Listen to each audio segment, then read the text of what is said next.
Hello, everyone. Welcome back to Beat the Big Guys. I'm your host, Sandy Rosenthal, and working with producer Landry Bone, we bring a great show to you every month. And this month, our guest is from the great state of Pennsylvania, specifically Philadelphia, and her name is Kim Kelly. Hey, Kim. Hi. I'm actually from New Jersey, but I live in Philly. It's pretty close though. It's kind of like East New Jersey. Would you believe I'm born in Boston and can park Oh, the car? And now I live in New Orleans where I say, well, y'all get in the car. I guess you got tired of those winters, huh? Yeah, I did get tired of the winters. But how absolutely well put. I still like the autumns, but I can do without the winters. So for those of you who are not familiar with the great work of Kim Kelly, I'm going to give you a very short introduction. I'll just be a few seconds with this. It actually doesn't give Ms. Kelly justice because there's so much we could take a half an hour with the introduction, but we're going to keep this one short. Kim Kelly is an independent journalist, author, and organizer. She has been a regular labor columnist for Teen Vogue since 2018, and her writing on labor, class, politics, and culture has appeared in the New Republic, the Washington Post, the New York Times, the Nation, and many, many, many more. And we are going to get an earful from Ms. Kelly about the fantastic work she is doing, specifically about her book, Fight Like Hell, The Untold Story of American Labor. So, with that, please, Kim, take it away. Well, my biography is kind of long, but I think so much of that is because I've done a lot of different things, but I've also been freelance for a really long time, and I've been covering a lot of different topics for a really long time. I got my start as well, journalist is kind of a strong word when you're 15, but I got my start as a writer when I was pretty young, writing for like my county newspaper and music zines and things like that.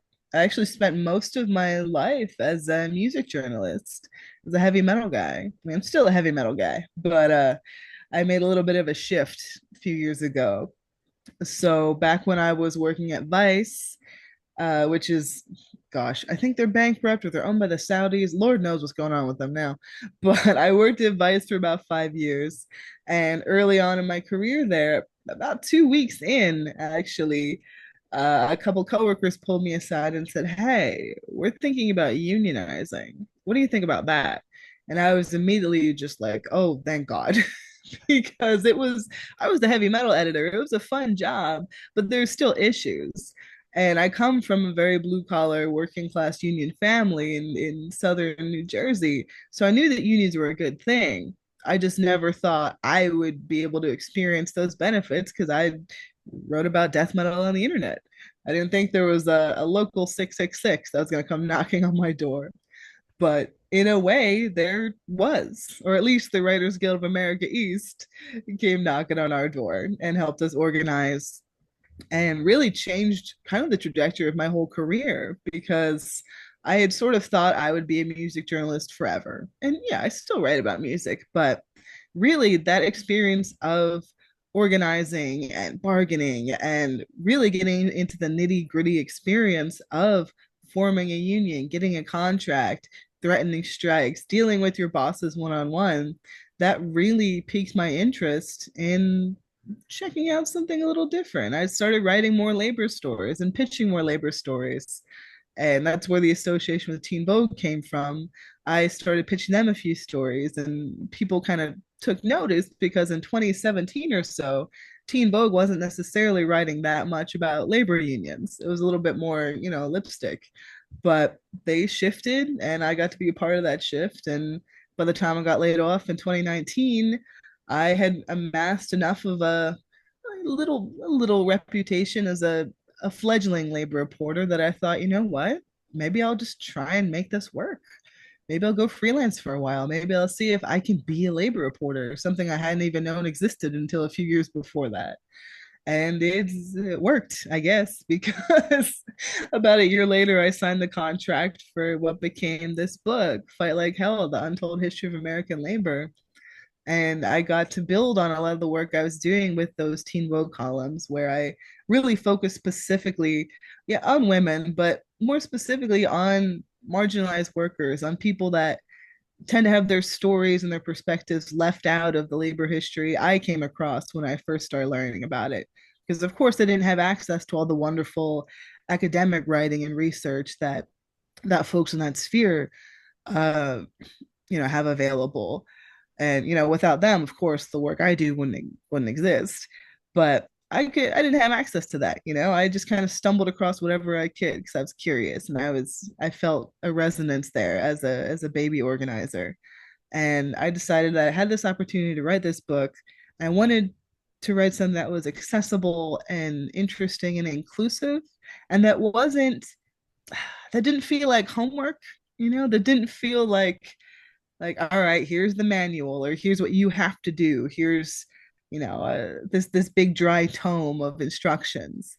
I wanted to write a book that allowed workers to see themselves and their backgrounds and their identities and their stories in the history and in these threads that connect the past to the present to the future. And the response to the book, it came out first in 2022, as a hardback, then again paperback in 2023.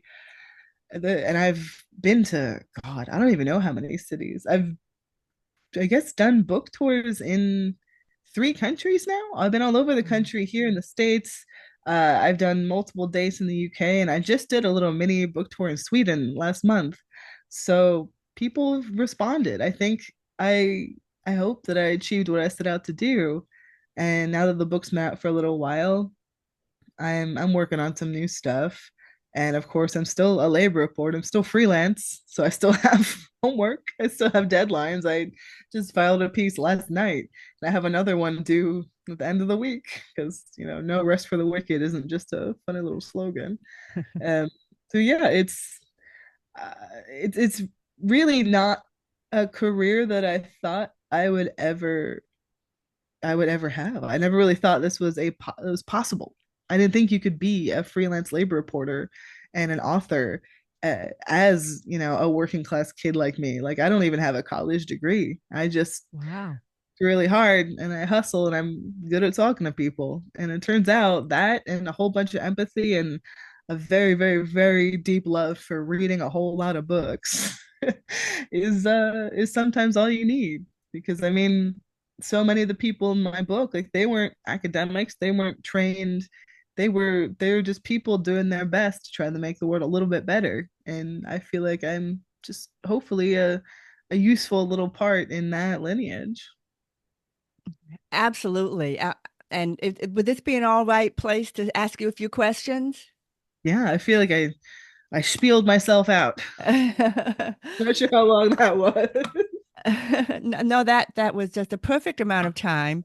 On that last note, you never dreamed that you'd be doing this work, making the world a better place in your corner of it. And that's really, you've just told the story of all of the many, many people that are in this book who I don't think there's a single one in there. I could open it up and pick one who thought they would be leading, either leading or supporting a labor union in the United States between about, yeah, I think one of the earliest stories is in the 1880s. Yeah, the 1880s with the first Right. factory strike in the States. And actually, I think one of the first people I talk about is in the mid 1700s. I talk about an abolitionist, a disabled abolitionist named Benjamin Lay. He Yes, wasn't part yes. of like the labor movement per se, but obviously that is part of the history of work and part of disabled workers' history. So I went back pretty far. I could have gone Yeah, further, you know. yeah. Even uh, though the majority are probably in the early 1920s to um, yeah, and those are to the present, the biggest years, the biggest years. Mhm. once things really started getting cooking. Yeah. Ironically, the Gilded Age was also the years where the absolute worst horror stories were, which we'll be talking about in just a moment. So, So yeah, so you are you need to be a chapter in this book in I, your own I way. I snuck some personal things in there. Not as maybe about me a little bit in the intro, but I have some friends I got to write about because I'm Good. in the broader labor world, right? All my most of my friends work, work in work. Pretty much everyone works, right? But for example, in the chapter on incarcerated workers, I got to write about one of my best friends was actually incarcerated at Rikers, and he helped organize a strike, like a hunger strike, whilst he was there in early 2020 in the earlier days of the pandemic. He helped organize a strike. Like that's labor history being made right in front of our eyes, or at least on the telephone, because I didn't get to see him that much at that point. Or I wrote about near the end this strike in Alabama, the Warrior Matt Cole strike that I covered really closely, and I got really close with a bunch of the workers and with their wives and their families. So I got to write about the work my friends were doing down in Alabama. It's I know that objectivity and distance and all this stuff that I guess you learn at journalism school is held up as a crucial part of journalism, but I get pretty personal with the people I write about, whether they're in the 1800s or if they're, the Philly Whole Foods workers I profiled the other day. Like I feel like being a labor journalist, writing about this type of subject matter, it's hard to not root for the good guys or even to identify the good guys. Like Absolutely. I don't think I could do this if I wasn't from the background that I'm from and I wasn't a big old softie. And we'll talk about that too. Your personal connection to the stories that you're writing about. That's also something that I want to talk about with you today. But I like the way you included yourself in your writing. Every book I read, I don't think it's me. Whenever I read a good book, I want to meet the author. Or at least know more about the author. And the first thing I'll do is look up the author. So I'm glad that you did that because I do feel like I got to know you when reading your book. So I do have a couple of questions because I wish we had all day, but we don't. Um, so the so you mentioned that you were thinking and being in music, writing about music, heavy metal music. And I just wanted to share that my best friend in high school loved music. And she had a knack for figuring out which bands were going to become famous. If you're a true music person, you have that knack. And she would drag me to high school gyms to see bands like Yes, Emerson, Lake and Palmer. Right. I saw these bands up front so close I could touch them when they were doing concerts in high schools. Like she had that skill That set. that's so cool. I know that's so cool. I'm so grateful to my best friend in high school. So because I couldn't I certainly couldn't have done that. And then you talked about your career change, which is really, really interesting. I think people like you um are really in life better off than just doing what they always thought they were supposed to do. Like there's so many attorneys out there that are attorneys because their parents were, Mm, or doctors because their parents were, and they're unhappy. They're, yeah, I mean, my family are all working construction, and my grandma always wanted me to be a teacher, but I don't have enough patience for that. If I was gonna follow my family's footsteps, I would have either been like a heavy machine operator or a steel worker, or my mom worked in the cafeteria at my high school. And none of those jobs really spoke to me. I was always a writer, even when I was really little.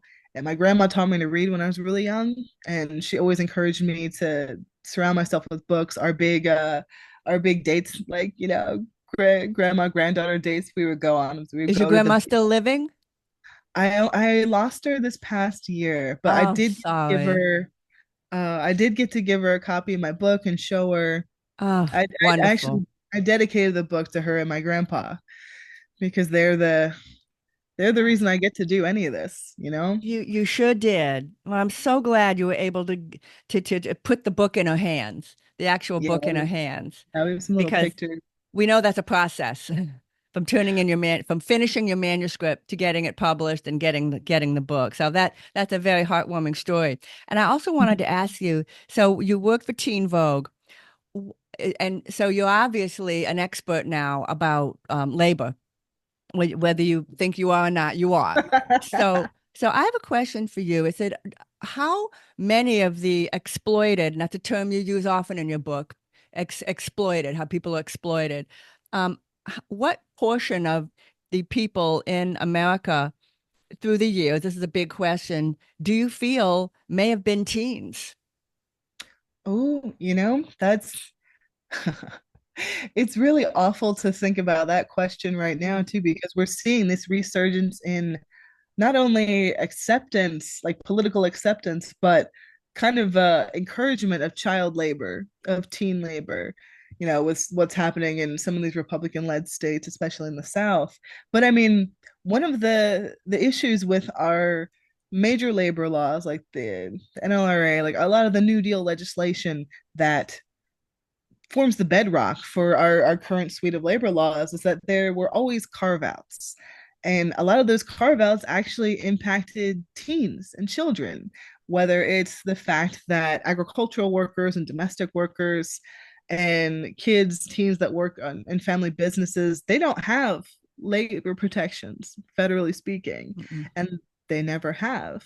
mm, mm, It's what, like you mentioned, the 1880s, we were talking about the first factory strike in US history, that was led by teenage girls in mm, Pawtucket, Rhode Island. mm, I mean, kids and teens have been part of these stories the whole time. It's awful, but it's true. It's history, and that never really went away.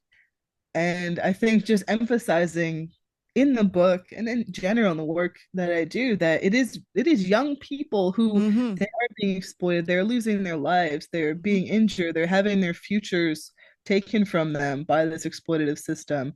But they're also organizing and forming unions and leading strikes.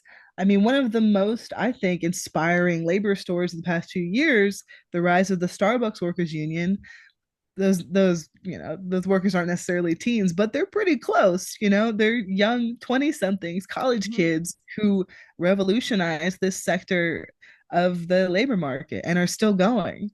Like, it is hard to emphasize enough that young people, that teenagers and even some kids have led some of the most crucial moments in American labor history. Like, they shouldn't have had to, Right. they should have to now. Mhm. But unfortunately, those are the conditions under which we're living, and I guess we'll continue to live until someone in power does something about it. Agreed.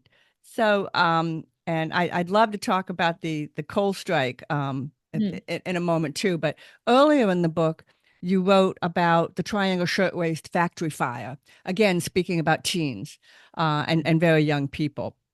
And so, most of our listeners should be probably should be aware of the Triangle Shirtwaist Factory. It was a devastating fire that killed 144 women. Doors were locked. And it's just almost too horrific to discuss. I mean, I almost feel like we need a separate episode just to talk about the horror of it. It was a horrible, horrible event. But what's even more reprehensible is I'm going to read exactly on page 29 so I get it correctly. The owners of the shirtwaist factory, a second, had explicitly instructed their foremen to lock the doors each day, and somehow that didn't come up in the 3 week trial.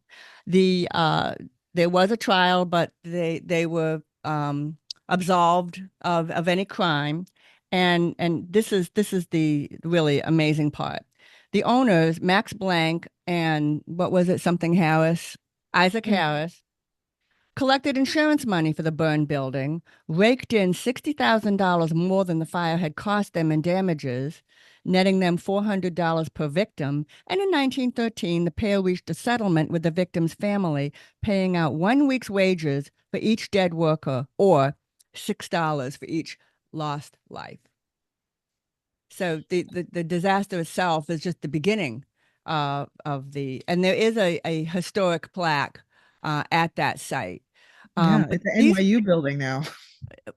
but these were young girls, I believe teenagers and young girls in their 20s. Yeah, mostly immigrant women, Eastern European Jewish women, and young Italian women. And they're, God, the eyewitness, because I read back through a lot of newspaper accounts of, people that were there, and just reading their descriptions of these young women with their long hair and their skirts just fluttering in the wind as they jumped from these burning windows. It's Journalism was impossible. different then. We don't write these things now, but we did then, and you got the real story, that's for sure. And Yeah, that's a conversation for another time on how direct writing should be. But it was horrific.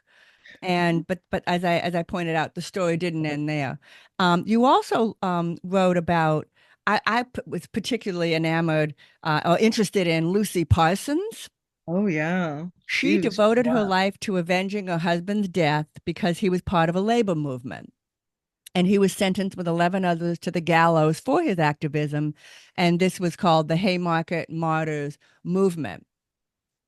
But but Lucy, and you said in your own book, uh, that she.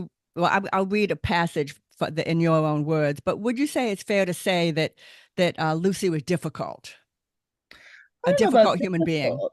I think she was complex. complex? Okay, And she had fair to, enough. because if you think about the context in which she lived, like she was a black woman Mm. who was in the middle, this radical space, who was in an interracial marriage, who was an outspoken radical, who was writing in the newspaper and giving speeches, who was demonized and exoticized, and she never really got a chance to just be a person because of who she was.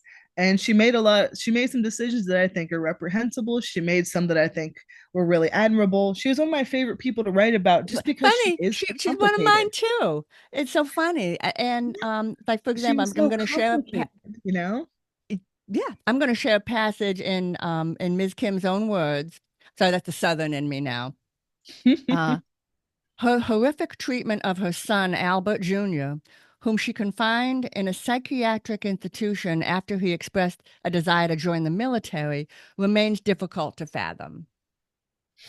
Right, that's one of those things where it's like, girl, what are you doing? It's I think it was really important to me to, even as someone that has admired her work for so long, maybe a little bit of hero worship, I wanted to make sure I added the ugly parts, because I think it's crucial for us to know that even our heroes, or even people we admire, done some effed up stuff sometimes. Like, not there's no perfect organizer, there's no perfect speaker, there's no perfect hero. And I hope And all of you just heard that and should write it down because that's true. There's no such thing. You wrote on page 64 uh, that Ms. Parsons was being interviewed by a nosy reporter in 1887. And Ms. Parsons said, "The public have no right to my past. I amount to nothing to the world, and people care nothing for me. I'm simply battling for a principle." it's hard to argue. Those words just turned me, those words, despite hearing everything else, I just adore her so much. There's a really great book called The Goddess of Anarchy by Jacqueline Jones, a historian who might even be active in Boston. That's it was a great source for the book, and it really goes into her complex life. Like, you would really like it.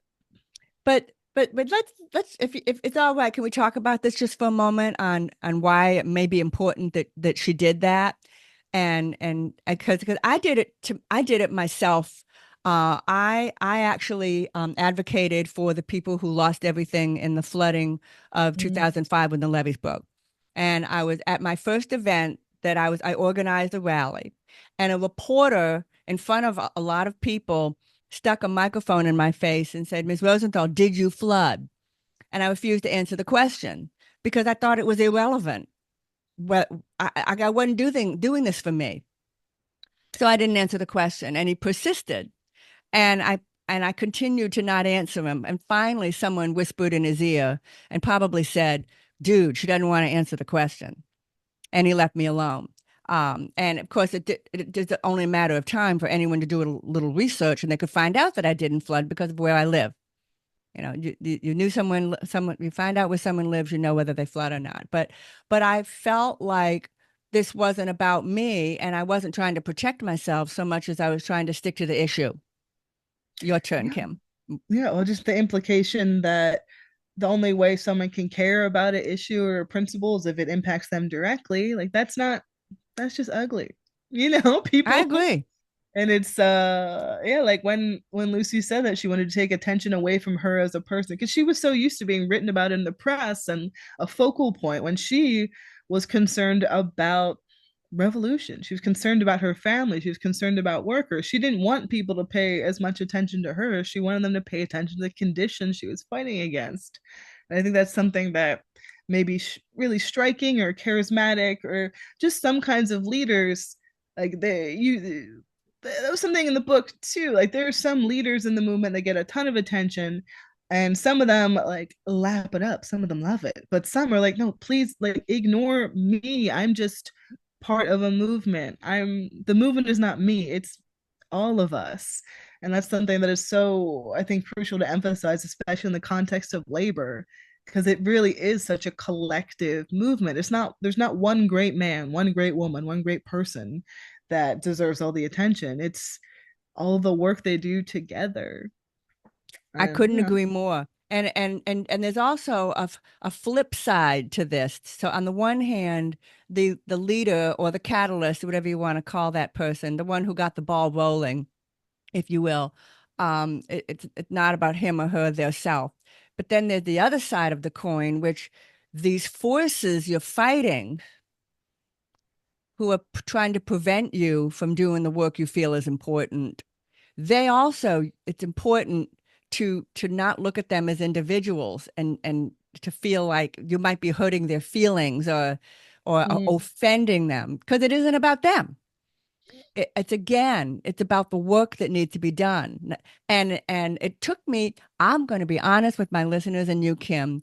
I am an experienced community mobilizer. It took me years to figure that out, that when you mm, are trying to mobilize and change the world and those forces that are fighting you, to let it go, the people that they were, what their names were, what they looked like, you had to let it go because it didn't matter. It took me a long, long time to figure that out. And you know what? You know why?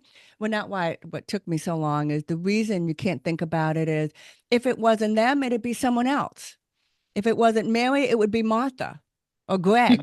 It, the force is going to be there. It's just whoever happens to be there. It's their that's the luck of the draw. Took me a long time to figure that out, but it's really critical because I'm sure many of you out there who are thinking of taking on a challenge, like the people who might take offense or the people that might be mad at me, got to let that go.